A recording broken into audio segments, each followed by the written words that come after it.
There is a particular kind of pressure that institutions struggle with more than any other. Not legal challenges, not financial shortfalls, not even formal complaints from governments or national federations. Those things can be managed through lawyers and press releases and careful institutional language. The kind of pressure that is genuinely difficult to contain is the kind that arrives from everywhere at once, without a single address to send a reply to, without a hierarchy to negotiate with, without a process to delay or a committee to refer the matter to.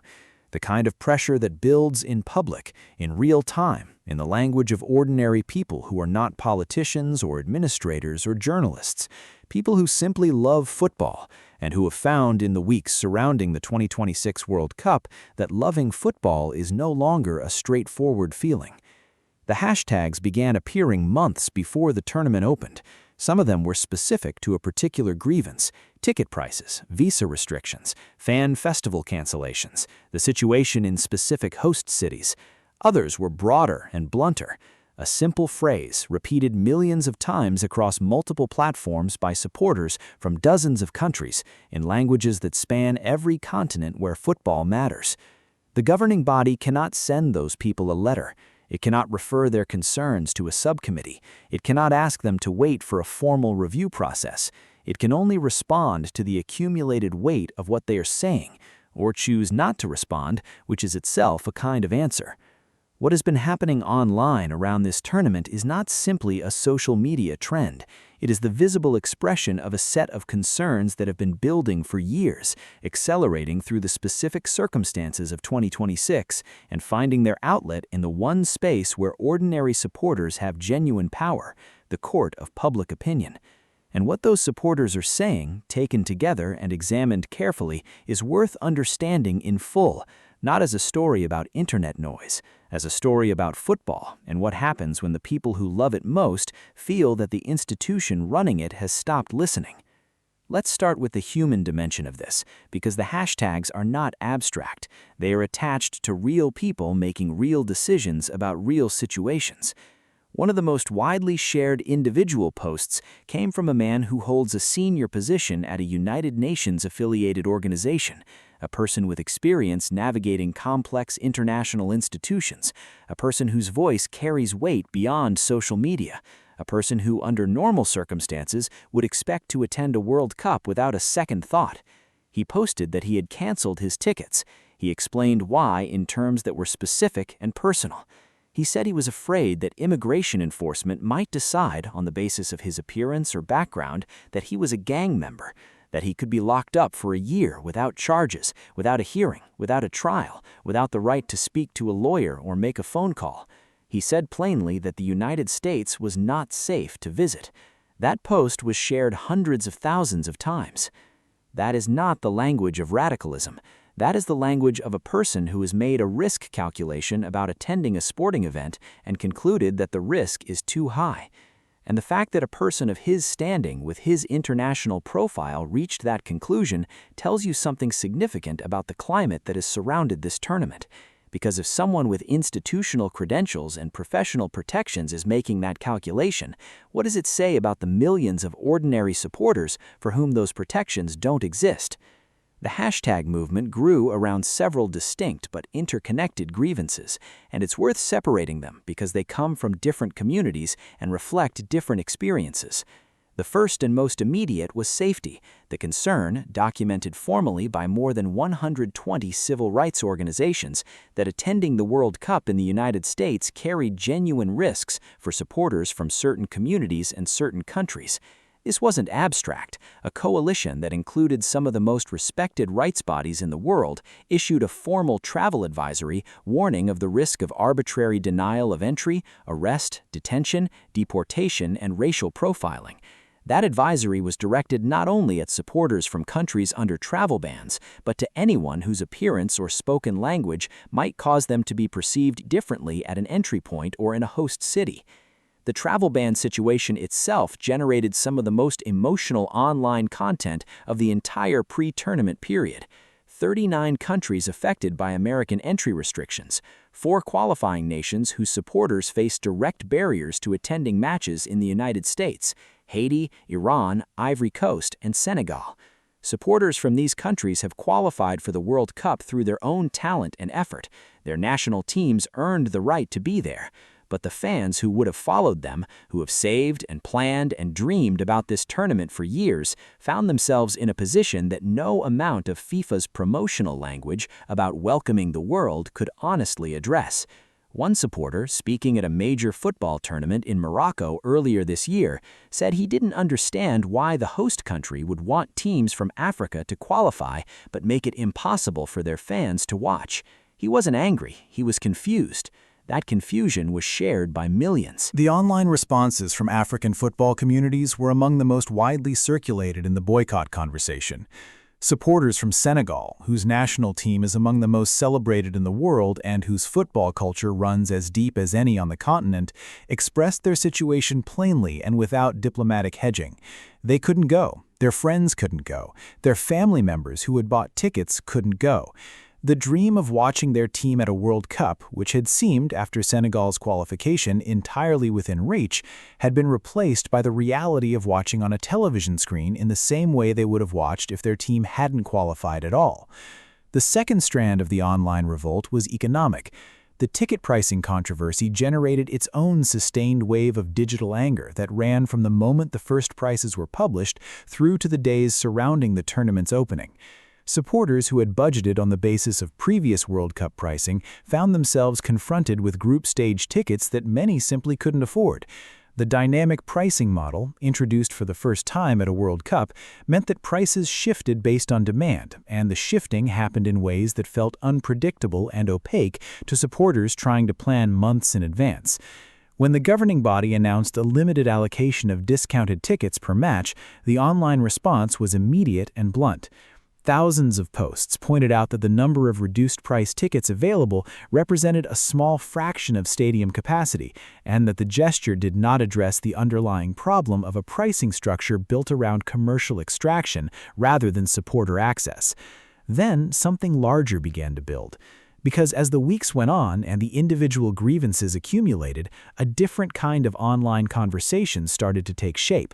Not just complaints about specific decisions, a broader question about what kind of institution FIFA is and whether it deserves the loyalty that football supporters have historically extended to it. The former FIFA president, banned from football activities since 2015, a man whose own record in the sport is deeply complicated, posted publicly that if fans wanted to boycott the tournament because of things happening politically, he could support that. He said it on social media for everyone to see. And the response to that post was not what might have been expected for someone of his background. It was widely shared, endorsed, used as a reference point by supporters in Europe who felt that even the sport's former leadership had seen enough to speak out. That endorsement spread across platforms, across languages, and it arrived at a moment when a separate but deeply connected story about FIFA's own institutional behavior was gaining attention. Last summer, during the Club World Cup staged in the United States as a test run for the full tournament, a coalition of human rights organizations noticed something. FIFA had planned to display anti-racism and anti-discrimination messaging at the venues, the kind of messaging the governing body has used at major events for years, the kind of messaging that sits at the heart of its stated values. That messaging was canceled, not reduced, not modified, canceled. The coalition that noticed it went public. They said FIFA was sending a dangerous signal to players, fans, and the wider public. They said the absence of those messages risked normalizing discrimination and undermining the progress the sport had worked to achieve. FIFA eventually displayed a brief anti-racism message on one day, the International Day specifically designated for countering hate speech, and then withdrew it again. The symbolism of that sequence was not lost on anyone paying attention. The governing body restored its own anti-discrimination messaging for one day on the one day the calendar demanded it, and then removed it again once the obligation had technically been met. When journalists asked directly whether FIFA's decision had been influenced by the political climate in the United States, where the governing body's president had attended inauguration events and delivered a peace prize to the country's head of government, the organization declined to respond. That silence became its own story online, because the question of whether FIFA had quietly abandoned its anti-discrimination commitments to avoid discomfort with the host government is not a trivial one. It goes to the core of what the governing body claims to stand for. The same institution that threatened nations for wanting to display messages of inclusion in Qatar, that canceled its own anti-discrimination messaging in the United States without explanation, that delivered a peace prize to a political leader at its tournament draw and declined to explain the process by which that decision was made, that responded to serious questions about immigration enforcement at its venues with a statement about its commitment to human rights without committing to any specific protective measures, that told the world there were 500 million ticket requests while state attorneys general in 2 jurisdictions issued subpoenas about its ticketing practices. The picture that emerges from those dots connected in sequence is not the picture of a governing body confident in its own legitimacy. Here's the interesting part. The online revolt around this tournament is not simply a collection of angry posts. It has produced real-world consequences that can be measured. Tickets canceled or not purchased. International fan bookings significantly below projections, hotel occupancy across host cities tracking well below initial forecasts, aviation data showing substantial declines in European bookings to the tournament's American venues. The digital expression of dissatisfaction has translated into physical absence. The people who posted those hashtags were not just speaking, they were changing their behavior. And the behavior change is visible in the attendance figures, the hotel surveys, and the economic data that is accumulated around this tournament's opening. There is a historical parallel worth drawing here, because the 2026 boycott conversation has been compared to what surrounded Qatar in 2022. That comparison has merit, but it also has limits. In Qatar, the primary concerns were about specific host country policies, laws that criminalized same-sex relationships, the conditions faced by migrant workers in the construction of the venues. Those concerns were real and serious, and the response to them was significant, including the European Federation armband campaign that FIFA shut down. But the concerns were, in a structural sense, about the host country. Fans who disagreed with those conditions could still decide to attend without personally facing risk. The risk they were accepting was moral, not physical. In 2026, for a meaningful portion of the world's football audience, the calculation is different. The risk is not primarily moral, it is personal and immediate. A supporter from a banned country cannot decide to accept the moral complexity and attend anyway. There is no moral complexity to navigate, there is simply a ban. A supporter from an affected community in the United States cannot decide that football matters more than the politics. The question of whether immigration enforcement might occur at or around a venue they are attending is not an abstract concern. It is a concrete risk that shapes the decision about whether to go at all. That distinction matters when comparing the online response to 2022 and the one to 2026. One was largely a moral debate, the other has a significant element of genuine personal safety calculation. What FIFA has not done, and what the online revolt has been consistently demanding, is provide clear, binding, publicly stated commitments about the safety of supporters at this tournament. The governing body's statements have been general, aspirational, built on the language of its human rights framework rather than specific operational guarantees. When pressed on whether immigration enforcement would occur at venues, the response was to note that the governing body is committed to respecting internationally recognized human rights. That is not the same as saying no enforcement will occur. And in the absence of a clear statement, the assumption many supporters have made is that the absence of a guarantee is itself a kind of answer. The question that hangs over all of this, and that the online conversation has been circling around for months, is whether FIFA's relationship with the supporters who sustain it has fundamentally changed, not temporarily, not because of one decision or one tournament, but structurally, because the governing body has entered a phase of its development in which commercial revenues, political relationships, and institutional self-preservation have moved to a position of priority that leaves the ordinary supporter's experience and safety further down the list than it has been historically. That is a serious allegation, and it is not one that should be made lightly or accepted without scrutiny.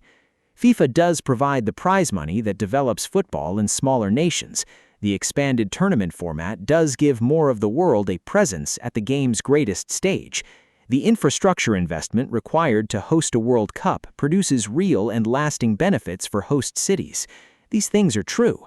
The governing body is not simply a predatory institution, it is a complicated one, which makes the failures more, not less, frustrating. Because a body with the resources and the stated values that FIFA has should not be arriving at this tournament with state attorneys general investigating its ticketing practices, with a coalition of over 100 organizations issuing travel advisories, with its own anti-discrimination messaging having been canceled without explanation, and with supporters around the world asking, in hashtags that have been shared millions of times, whether this World Cup was ever really for them. What do you think? You've watched football long enough to understand the difference between a governing body that serves the game and one that uses it. Has FIFA crossed that line? Or is this a temporary set of failures that the institution can correct? The online revolt around 2026 suggests that a large part of football's global audience has already made its assessment. Whether the governing body responds to that assessment or continues to believe that its commercial revenues are evidence enough that everything is working will determine what the next chapter of this story looks like.